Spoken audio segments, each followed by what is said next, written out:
अस्सलाम वालेकुम, मैं हूं आपके साथ रुमाना यूनस। मैं एक क्लिनिकल साइकोलॉजिस्ट, सर्टिफाइड हिप्नोथेरेपिस्ट और एनएलपी प्रैक्टिशनर हूं। आज हम जिस टॉपिक पर बात करने जा रहे हैं वो इंतहाई इम्पोर्टेंट टॉपिक है। जी हाँ, मैं बात करने जा रही हूँ स्ट्रेस मैनेजमेंट की। लेकिन उससे पहले ये जानना ज़रूरी है कि स्ट्रेस होता क्या है। स्ट्रेस कोई भी एक ऐसी कंडीशन है जिसके अंदर हम एक स्ट्रेसफुल सिचुएशन के अंदर या अलार्मिंग सिचुएशन के अंदर जो हमारा एक रिस्पॉन्स होता है, हम उसे स्ट्रेस कहते हैं। इंसान और जानवरों के अंदर किसी भी थ्रेटफुल सिचुएशन को फेस करने के लिए कोई दो तरीके हैं, और वो हैं या तो वो इंसान या जानवर उस सिचुएशन जो कि एक थ्रेटनिंग सिचुएशन है उसके साथ या तो वो फाइट करेगा या वो फ्लाइट कर जाएगा, या तो उससे लड़ेगा या उससे भाग जाएगा। और जब भी इंसान स्ट्रेस में होता है तो उस वक्त इंसान की जो बॉडी है वो हाइपर अलर्ट होती है। और वो क्यों होती है? क्योंकि हमारा जो सेंट्रल नर्वस सिस्टम है उसके साथ साथ एक सिंपैथेटिक नर्वस सिस्टम है, वो एमरजेंसी नाफिज कर देता है हमारी बॉडी के अंदर। बिल्कुल मैं इसकी मिसाल ऐसे दूंगी आपको समझाने के लिए, जैसे आप माचिस की तीली लगाते हैं और अगर वो आपका हाथ जलाने लगती है तो आप फ़ौरन से माचिस की तीली नीचे फेंक देते हैं। वो कितना क्विक प्रोसेस है। और वो क्यों होता है? क्योंकि आपके माइंड ने, आपके ब्रेन ने ये मैसेज लिया है कि आपका हाथ जल सकता है, ये एक थ्रेटनिंग सिचुएशन है, और आप फ़ौरन से अपना बिहेवियर क्या शो करते हैं, वहाँ से अपना हाथ छुड़ा लेते हैं। इसी तरह से हमारी रोज़मर्रा की ज़िंदगी में जितने भी हम स्ट्रेसफुल सिचुएशंस को फेस करते हैं उसमें जो हमारा रिस्पॉन्स होता है वो हम स्ट्रेस की वजह से दे रहे होते हैं। इसी तरह से आज हम बात करेंगे कि स्ट्रेस को हम रिकॉग्नाइज कैसे कर सकते हैं, कि हमें कैसे पता चलेगा कि हमारी बॉडी स्ट्रेसफुल है। तो उसके लिए हमारे पास कुछ साइंस हैं, कुछ सिम्टम्स होते हैं जिनको हमें देखना ज़रूरी होता है, और हम उसको देख के, पहचान के हम ये अंदाज़ा लगा सकते हैं कि हम स्ट्रेसफुल हैं। सबसे पहले मैं बात करूँगी कि स्ट्रेस को रिकॉग्नाइज करने के लिए उसके कुछ फिज़िकल साइंस होते हैं, जो जिस्मानी इलामात होती हैं। जैसा कि यूजुअली लोगों में देखने को मिला है कि जब वो स्ट्रेस में होते हैं तो उनके फिज़िकल साइंस में stomach problem, headache, constipation, diarrhoea, इसी तरह से उन्हें मसल्स के पेन बहुत ज़्यादा होने लगते हैं, स्पेशली नेक और शोल्डर के मसल्स में पेन होता है। इसी तरह से कुछ लोग ये भी रिपोर्ट करते हैं कि उनके हाथ पाँव में पसीना बहुत आता है, हाथ पाँव बहुत ठंडे रहते हैं। इसी तरह से उनको फ़ील होता है कि उनके स्टमक में बटरफ्लाइज घूम रही हैं, स्टमक में प्रॉब्लम्स होने लगती हैं। इसी तरह से कुछ लोगों में ये भी देखने को मिला है कि जब वो बहुत स्ट्रेसफुल होते हैं तो उनके फिज़िकल साइंस में उनको नींद नहीं आती। ये तो हो गए हमारे पास फिज़िकल साइंस, जिनको आप देखें, अंदाज़ा लगाएं। अगर आप ऐसे कोई साइंस फील कर रहे हैं तो इसका मतलब है आप स्ट्रेस में हैं।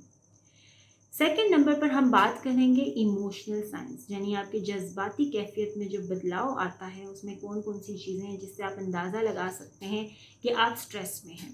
जैसा कि गुस्सा, बहुत ज़्यादा परेशानी होना, इसके साथ साथ आपको बोर्डम फील होना, गिल्ट होना, सैडनेस होना। इसी तरह से आप ज़्यादातर इमोशनल साइंस में ये महसूस कर रहे होते हैं कि आपको ब्लेम, आप अपने आप को कर रहे होते हैं या किसी दूसरे को या एनवायरनमेंट को ब्लेम कर रहे होते हैं। तो ये हमारे पास इमोशनल साइंस हैं जिनसे आप अंदाज़ा लगा सकते हैं कि आप स्ट्रेस में हैं। इसी तरह से कुछ बिहेवियरल साइंस होते हैं यूजुअली जब कोई भी स्ट्रेस में होता है। बिहेवियरल साइंस में हमने देखा है कि लोग यूजुअली अवॉइडेंस करते हैं उन सिचुएशंस का, विड्रॉल करने लगते हैं। एग्रेशन यानी कि वर्बल अब्यूज़ में नज़र आएगा, वर्बली एग्रेशन या फिज़िकल एग्रेशन नज़र आएगा। इसी तरह से उनके रिलेशनशिप बहुत डिस्टर्ब नज़र आते हैं, और साथ साथ ये भी चीज़ देखने में आई है कि बहुत हाइपरली अलर्ट रहते हैं, हाइपर एक्टिविटी हो रही होती है। और सबसे वर्स्ट बिहेवियरल साइंस के अंदर हमने देखा है कि लोग सब्सटेंस अब्यूज़ करने लगते हैं, स्मोकिंग एक्सेसिव हो जाती है, अल्कोहल लेने लगते हैं। तो ये सारे साइंस जो हैं वो हमारे पास ये रिकॉग्नाइज करने में हमें हेल्प करते हैं कि हम स्ट्रेस में हैं। अगर आप इन सब साइंस में से कोई भी साइंस महसूस कर रहे हैं, आप देखते हैं अपने अंदर, तो इसका मतलब है आप स्ट्रेस में हैं। उसको मैनेज करने के बहुत सारे तरीक़ेकार हैं, जिनमें से मैं कुछ तरीक़ेकार आपको बताऊंगी आज इस प्रोग्राम के अंदर। और अगर आपको ये फ़ायदा देते हैं तो बहुत अच्छी बात है। अगर आपको ये फ़ायदा नहीं देते और आप फिर भी मज़ीद स्ट्रेस में हैं, तो आपको चाहिए कि आप एक माहिर नफ्सियात से रब्ता कीजिए और अपने स्ट्रेस को मैनेज करना सीखिए। तो मैं बात करूँगी स्ट्रेस मैनेजमेंट के लिए कुछ पॉइंटर्स की कि आप जिससे आपको फ़ायदा हो सकता है। सबसे पहली बात ये है कि ये चीज़ अपने माइंड में रखिए कि स्ट्रेस कोई भी बुरा नहीं होता। स्ट्रेस कभी-कभी हमारी ज़िंदगी के लिए बहुत ज़रूरी भी होता है। जैसा कि मैं अगर आपको मिसाल दूँ कि एक स्टूडेंट है, अगर उसे स्ट्रेस नहीं होगा, एग्ज़ाम के स्ट्रेस नहीं होंगे तो वो पढ़ेगा ही नहीं। इसी तरह से अगर आप किसी जॉब में हैं और उस जॉब में अगर आपको जॉब चले जाने का डर या खौफ नहीं होगा, तो आप अच्छी परफ़ॉर्मेंस वहाँ पर नहीं देंगे और आपकी प्रेज़ेंस आप एब्सेंट नहीं होंगे, आप प्रेज़ेंट रहेंगे वहाँ पर। तो कभी-कभी हमारे लिए स्ट्रेस बहुत ज़रूरी भी होता है। अगर वो स्ट्रेस आपके फिज़िकल साइंस, इमोशनल साइंस और बिहेवियरल साइंस तक बात पहुंच चुकी है और आपकी फंक्शनैलिटी को डिस्टर्ब कर रहा है, तो आपको माहिर नफ्सियात से रब्ता करना ज़रूरी है। सेकंड नंबर पर ये चीज़ ज़हन में रखिए कि अपनी रिस्पॉन्सिबिलिटी को प्रायोरिटाइज़ कीजिए।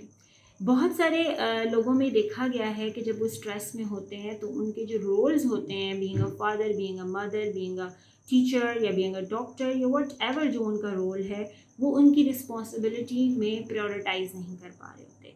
वो टाइम की मैनेजमेंट नहीं कर पा रहे होते कि किस रोल को किस हद तक टाइम देना है और किस तरीके से मैनेज करना है। अपनी रिस्पॉन्सिबिलिटीज़ को प्रायोरिटाइज़ कीजिए। इसी तरह से उन चीज़ों पर ध्यान दीजिए जो बेसिक्स हैं। आज के दिन वो काम जो ज़रूरी है और इंतहाई ज़रूरी है, उस पर ध्यान दीजिए। जो इंतहाई ज़रूरी नहीं है, उसको थोड़ा बाद में भी किया जा सकता है। वो काम कीजिए जो बहुत ज़रूरी हैं। उन कामों को पेंडिंग पे नहीं रखना। इसी की तरह से अगर आप अपने ज़हन में ये चीज़ रखिए कि आप हर चीज़ को कंट्रोल नहीं कर सकते। जब आप हर चीज़ को कंट्रोल करने का सोचते हैं तो आपको स्ट्रेस होता है। उसका एक आसान तरीका है कि जब भी आप कभी स्ट्रेस में और आपको लगता है आप बहुत सारी चीज़ों को कंट्रोल में लेना चाह रहे हैं और आपकी थॉट्स ऐसी हैं, तो आप एक सर्कल ड्रा कीजिए। उस सर्कल के अंदर वो चीज़ें लिखिए जो आपके कंट्रोल में हैं और उस सर्कल के बाहर वो चीज़ें लिखिए जो आपके कंट्रोल में नहीं हैं। इसकी मिसाल मैं ऐसे दूँगी जैसे आजकल कोविड-19 की सिचुएशन है, इसके अंदर हमारा एरिया ऑफ कंट्रोल के अंदर क्या हो सकता है और आउटसाइड ऑफ दैट सर्कल क्या हो सकता है। आउटसाइड ऑफ दैट सर्कल क्या हो सकता है कि ये कोविड-19 कब तक होगा नहीं मालूम और ना ही हमारा इसमें कंट्रोल है, इसमें कितने लोगों की डेथ्स हो जाएंगी ये हमारे कंट्रोल में नहीं है और कितने लोग इससे सफ़र करेंगे ये भी हमारे कंट्रोल में नहीं है। तो ये सब चीज़ें आपने सर्कल के बाहर लिखनी है और सर्कल के अंदर आप क्या लिख सकते हैं कि आप प्रिकॉशंस कर सकते हैं, आप एसओपीज़ को फॉलो कर सकते हैं, इसके साथ साथ आप घर में रह सकते हैं, आप अच्छी डाइट ले सकते हैं, अच्छी नींद ले सकते हैं ताकि आपकी इम्यूनिटी बूस्टेड रहे और आपको वायरस अटैक ना कर सके। तो इसी तरह से इस एग्जाम्पल से समझिए कि आप अपनी सारी सिचुएशंस के अंदर वो चीज़ें जो आपके कंट्रोल में आप उसे सर्कल के अंदर लिखिए और वो चीज़ें जो आपके कंट्रोल में नहीं हैं उन्हें सर्कल के बाहर लिखिए। लास्ट पॉइंट मैं ये कहना चाहूँगी कि चीज़ों को एक नए पर्सपेक्टिव से सोचने की कोशिश कीजिए। स्पेशली जब आप किसी चीज़ का बहुत ज़्यादा स्ट्रेस ले रहे होते हैं, तो आप अपने आप को ये क्वेश्चन पूछिए कि ये जो एक स्ट्रेसफुल सिचुएशन है, ये 1 वीक के बाद कितनी होगी? 2 वीक के बाद कितनी होगी? या ये जो मैटर है, ये 1 वीक के बाद क्या स्टेटस रखता है? 1 हफ़्ते बाद, 1 महीने बाद क्या स्टेटस रखता है? तो अगर आपके बिहेवियरल साइंस में अवॉइडेंस होगी या आप वक्त को काम को बहुत डिले करते हैं आपके बिहेवियरल साइंस के अंदर, तो आपको समझ में आएगा कि 1 हफ्ते तक ये वर्स्ट भी हो सकता है और ये कम भी हो सकता है। तो उसके हिसाब से आप अपनी चीज़ों को मैनेज कर सकते हैं। आज के दिन हमने इस चीज़ के ऊपर बात की। उम्मीद है कि आपको इससे फ़ायदा हुआ होगा। फिर हम दोबारा आपके पास हाज़िर होंगे एक नए टॉपिक के साथ। तब तक आप अपना ख़्याल रखिए। मुझे दीजिए इजाज़त। अल्लाह हाफ़िज़।